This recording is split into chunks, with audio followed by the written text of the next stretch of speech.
आज की इस वीडियो में हम पढ़ेंगे भारतीय गायिकाओं में बेजोड़ लता मंगेशकर, जिनके रचयिता हैं कुमार गंधर्व। तो सबसे पहले हम जानते हैं कुमार गंधर्व के बारे में, जो कि वृत्तांत भाग 1 हिंदी कक्षा 11 की पाठ्य पूरक पुस्तक है। तो आइए जानते हैं कुमार गंधर्व के बारे में। कुमार गंधर्व का जन्म सन 1924 ईस्वी को हुआ माना जाता है। जन्म सिलेवावी, जिला बेलगांव, कर्नाटक में। मूल नाम शिवपुत्र सर्दीदार मैया कामकली। मात्र 10 साल की वर्ष में गायकी की पहली मंच प्रस्तुति। उनके संगीत की मुख्य विशेषता मालवा लोक धुनों और हिंदुस्तानी शास्त्रीय संगीत का सुंदर सामंजस्य है, जिसका अद्भुत नमूना कबीर के पदों का उनके द्वारा गायन है। लोक में रचे बसे लोकप्रिय लुप्तप्राय पदों का संग्रह कर और उन्हें स्वयं स्वरों में बांटकर कुमार गंधर्व ने इन्हें अंतर्राष्ट्रीय पहचान दी। इन्हें कालिदास सम्मान और पद्म विभूषण सहित बहुत से सम्मान से अलंकृत किया गया है। ये कुमार गंधर्व की जीवन में होने वाली घटना है। और आइए हम पाठ को स्टार्ट करते हैं। भारतीय गायिकाओं में बेजोड़ लता मंगेशकर। वर्षों पहले की बात है, मैं बीमार था। उस बीमारी में एक दिन मैंने सहज ही रेडियो लगवाया और अचानक एक अद्वितीय स्वर मेरे कानों में पड़ा। स्वर सुनते ही मैंने अनुभव किया कि यह स्वर कुछ विशेष है, रोज का नहीं। यह स्वर सीधे मेरे कलेजे से जा भिड़ा। मैंने तो हैरान हो गया। मैंने समझ नहीं आया रहा था कि यह स्वर किसका है। मैं तन्मयता से सुनता रहा। गाना समाप्त होते ही गायिका का नाम घोषित किया गया, लता मंगेशकर। नाम सुनते ही मैं चकित हो गया। मन ही मन एक संगीत पाने का अनुभव हुआ। सुप्रसिद्ध गायक दीनानाथ मंगेशकर की अजब गायकी एक दूसरा स्वरूप लिए उन्हीं की बेटी के कोमल आवाज में सुनने का अनुभव हुआ। मुझे लगता है बरसात के भी पहले किसी चित्रपट का वह कोई गाना था। तब से लता निरंतर गाती चली आ रही हैं और मैं भी उसका गाना सुनता आ रहा हूँ। लता से पहले प्रसिद्ध गायिका नूरजहां का चित्रपट संगीत में अपना जमाना था, परंतु उसी क्षेत्र में बाद में आई हुई लता उसे कहीं आगे निकल गई। कला के क्षेत्र में ऐसे चमत्कार कभी कभी दिख पड़ते हैं, जैसे प्रसिद्ध सितारे विलायत खां अपने सितार वादक पिता की तुलना में बहुत ही आगे चले गए। यहाँ पर सुप्रसिद्ध गायिकाओं की लता मंगेशकर की एक चित्र दिया गया है, जो कि लता मंगेशकर का है। मेरा स्पष्ट मत है कि भारतीय गायिका में लता के जोड़ की गायिका हुई नहीं। लता के कारण चित्रपट संगीत को विलक्षण लोकप्रियता प्राप्त हुई है। यही नहीं, लोगों का शास्त्रीय संगीत भी और देखने का दृष्टिकोण भी एकदम बदला है। छोटी सी बात कहूँगा, पहले भी घर घर छोटे बच्चे गाया करते थे। उस गाने और आजकल के घरों में सुनाई देने वाले बच्चों के गानों में बड़ा अंतर हो गया है। आजकल नन्हे मुन्ने भी स्वर में गुनगुनाते हैं। क्या लता इस जादू का कारण नहीं है? कोई किला का स्वर निरंतर कानों में पड़ने लगे तो कोई भी सुनने का वाला अनुकरण करने का प्रयत्न करेगा। ये स्वाभाविक ही है कि चित्रपट संगीतों के कारण सुंदर व स्वर मल्लिकाएं लोगों के कानों पर पड़ रही हैं। संगीत के विविध प्रकारों से उनका परिचय हो रहा है, उनका स्वर ज्ञान बढ़ रहा है। सुरीलापन क्या है, इसकी समझ भी उन्हें होती जा रही है। तरह तरह की लय के प्रकार भी उन्हें सुनाई पड़ने लगे हैं और आकारयुक्त लय के साथ भी उनकी जान पहचान होती जा रही है। साधारण प्रकार के लोगों को भी उनकी सूक्ष्मता समझ में आने लगी है। इन सब का श्रेय लता को ही है। इस प्रकार नई पीढ़ी के संगीत को संकालित किया है और सामान्य मनुष्य में संगीत विषयक अभिरुचि पैदा करने में बड़ा हाथ बटाया है। संगीत की लोकप्रियता, उसका प्रसार और अभिरुचि के विकास का श्रेय लता को ही देना पड़ेगा। सामान्य श्रोता को अगर आज की लता की ध्वनि मुद्रिका और शास्त्रीय गायिका की ध्वनि मुद्रिका सुनाई जाए तो वह लता की ध्वनि मुद्रिका को ही पसंद करेगा। गाना कौन से राग में गाया गया और ताल कौन सा था, यह शास्त्रीय ब्यौरा इस आदमी को सहसा मालूम नहीं रहता। उसे इसमें कोई मतलब नहीं कि राग मालगोस और ताल तित्राल। उसे तो चाहिए बस वह मिठास जो उसे मस्त कर दे, जिसका वह अनुभव कर सके। और स्वाभाविक ही, क्योंकि इस प्रकार मनुष्यता हो तो ही मनुष्य है, वह ही गानपन हो तो संगीत है। और लता का कोई भी गाना लीजिए तो उसमें 100% यह गानपन मौजूद मिलेगा। लता की लोकप्रियता का मुख्य मर्म गानपन ही है। लता के गाने की एक विशेषता है, उसे स्वरों का निर्मलता। उसके पहले की पार्श्व गायिका नूरजहां भी एक अच्छी गायिका थी, उसमें संदेह नहीं, तथापि उसके गाने में एक मादक उत्तान दिखता था। लता के स्वरों में कोमलता और मुग्धता है। ऐसा दिखता है कि लता का जीवन की ओर देखने का एक दृष्टिकोण है, वही उसके गायन की निर्मलता में एक झलक रहा है। हाँ, संगीत दिग्दर्शकों ने उसके स्वर भी इस निर्मलता का जिताना उपयोग कर लेना चाहिए था, उतना ही नहीं किया। मैं स्वयं संगीत दिग्दर्शक होता तो लता को बहुत जटिल काम देता, ऐसे कहे बिना जा रहा नहीं जाता। लता के गाने की एक और विशेषता है उसका नामधेय उच्चार। उसके संगीत के किन्हीं दो शब्दों के अंतर स्वरों आलाप द्वारा बड़ी सुंदर रीति से भरा रहता है और ऐसा प्रतीत होता है कि वे दोनों शब्द विलीन होते हुए एक दूसरे में मिल जाते हैं। यह बात पैदा करना कठिन है, परंतु लता के साथ यह बात अत्यंत सहज और स्वाभाविक ही हो बैठी है। ऐसा माना जाता है कि लता के गाने में करुण रस विशेष प्रभावशाली रीति से व्यक्त होता है। इस पर मुझे खुद बात नहीं पड़ती। मेरा अपना मत है कि लता के करुण रस के साथ उतना ही न्याय नहीं किया है, बजाय इसके मुग्ध श्रृंगार की अभिव्यक्ति करने वाले मध्य या दुर्लय गाने लता ने बड़ी उत्कटता से गाए हैं। मेरी दृष्टि से उसके गायन में एक और कमी है, तथापि यह कहना कठिन होगा कि उसमें लता का दोष कितना है और संगीत दिग्दर्शकों का दोष कितना है। लता का गाना सामान्यतः ऊंची पट्टी में रहता है। गाने में संगीत दिग्दर्शक उसे अधिक ऊंची पट्टी में गवाते हैं और उसे अकारण ही चिल्लवाते हैं। एक प्रश्न उपस्थित किया जाता है कि शास्त्रीय संगीत में लता का स्थान कौन सा है। मेरे मत से यह प्रश्न खुद ही प्रयोजनहीन है। उसका कारण ही यह है कि शास्त्रीय संगीत और चित्रपट संगीत की तुलना में ही नहीं हो सकती। जहाँ गंभीरता शास्त्रीय संगीत तथा स्थायी भाव है, वहीं जल्द और चपलता चित्रपट संगीत का मुख्य गुणधर्म है। चित्रपट संगीत का ताल प्राथमिक अवस्था का ताल होता है, जबकि शास्त्रीय संगीत में ताल अपने परिष्कृत रूप में किया जाता है। चित्रपट संगीत में आधे तालों का उपयोग किया जाता है।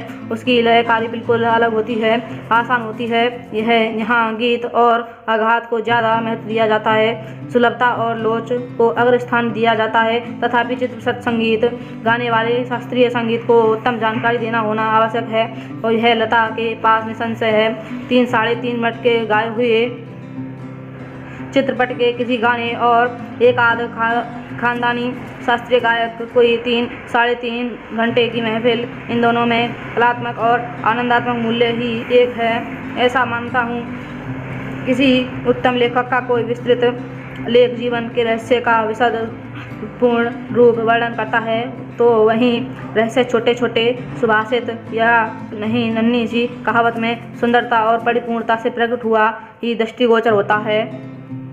यहाँ पर कुछ प्राचीन वाद्य यंत्रों को दिखाया गया है, जो कि वीणा, गिटार आदि जैसे हैं। तो आगे बढ़ते हैं।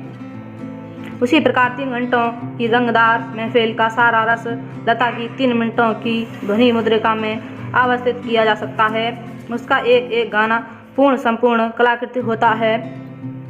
स्वर, लय, शब्दार्थ का वहीं त्रिवेणी संगम होता है और महफिल की बेहोशी में सुनाई रहती है। वैसे देखा जाए तो शास्त्रीय संगीत क्या और चित्रपट संगीत क्या, अंत में रसिक को आनंद ले देने की सामर्थ्य किस गाने में कितना है, इस पर उसका महत्व ठहरना उचित है। मैं कहता हूँ कि शास्त्रीय संगीत ही रंजक न हो तो बिल्कुल ही नीरस ठहरेगा, आकर्षणात्मक प्रतीत होता है और उसमें कुछ कमी सी प्रतीत होती है। गाने में जो गानपन प्राप्त होता है वह केवल शास्त्रीय बैठक के पक्केपन की वजह से, ताल सुर के निर्दोष ज्ञान के कारण नहीं। गाने की सारी मिठास, सारी ताकत उसकी रंजकता पर मुख्यतः आलंबित रहती है, और रंजकता का मर्म रसिक वर्ग के समक्ष कैसे प्रस्तुत किया जाए की रीति से उसकी बैठक बिठाई जाए और श्रोताओं के कैसे सुसंवाद साधा जाए। किसी मनुष्य का अस्थिपंजर और एक प्रतिभाशाली कलाकार और द्वारा उसी मनुष्य का तैलचित्र, इन दोनों में जो अंतर होगा वहीं गायन के शास्त्रीय ज्ञान और उसकी स्वरों द्वारा की गई सुसंगत अभिव्यक्ति में होगा। संगीत के क्षेत्र में लता का स्थान अव्वल दर्जे के खानदानी गायक के समान ही मानना पड़ेगा। क्या लता 3 घंटों की महफिल जमा सकती है? ऐसा संशय व्यक्त करने वाले से मुझे एक ही प्रश्न पूछना है, क्या कोई पहली श्रेणी का गायक 3 मिनट की अवधि में चित्रपट का कोई गाना उसकी इतनी कुशलता और रसोत्कटता से गा सकेगा? नहीं, यही उस प्रश्न का उत्तर उन्हें देना पड़ेगा। खानदानी गवाइयों का ऐसे भी दावा है कि चित्रपट संगीत के कारण लोगों की अभिरुचि बिगड़ गई है। चित्रपट संगीत ने लोगों के कान बिगाड़ दिए हैं, ऐसा आरोप लगाया जाता है, पर मैं समझता हूँ कि चित्रपट संगीत ने लोगों का कान खराब नहीं किए हैं, उल्टे सुधार दिए हैं कि ये विचार करने से पहले ही व्यक्त किए गए हैं कि उनकी पुनरुक्ति नहीं करूँगा। सच बात तो यह है कि हमारे शास्त्रीय गायक की बड़ी आत्मसंतुष्टि वृत्ति के हैं। संगीत के क्षेत्र में उन्होंने अपनी हुक्मशाही स्थापित कर रखी है। शास्त्र शुद्धता के कर्मकांड को उन्होंने आवश्यकता से अधिक महत्व दे रखा है। मगर चित्रपट संगीत द्वारा लोगों की अभिजात्य संगीत जान पहचान होने लगी है। उनकी चिकित्सक और चौकस वृत्ति बढ़ती है जा रही है। केवल शास्त्र शुद्ध और नीरस गान उन्हें नहीं चाहिए, उन्हें तो सुरीला और भावपूर्ण गाना चाहिए। और क्रांति चित्रपट संगीत नहीं चाहिए, उन्हें तो सुरीला भावपूर्ण गाना चाहिए। और यह क्रांति चित्रपट संगीत ही नहीं लाया। चित्रपट संगीत समाज की संगीत विषयक अभिरुचि में प्रभावशाली मोड़ लाया है। चित्रपट संगीत की लाभकारी उसका एक और सामर्थ्य है, ऐसा मुझे लगता है। उस संगीत की मर्यादाएं झपटें सब कुछ निराली हैं। चित्रपट संगीत का तंत्र ही अलग है। यहाँ नवनिर्मित की बहुत गुंजाइश है। जैसा शास्त्रीय रागदारी चित्रपट संगीत दिग्दर्शकों ने अपना उपयोग किया, उसी प्रकार राजस्थानी, पंजाबी, बंगाली प्रदेश लोकगीतों के भंडार को उन्होंने खूब लूटा है।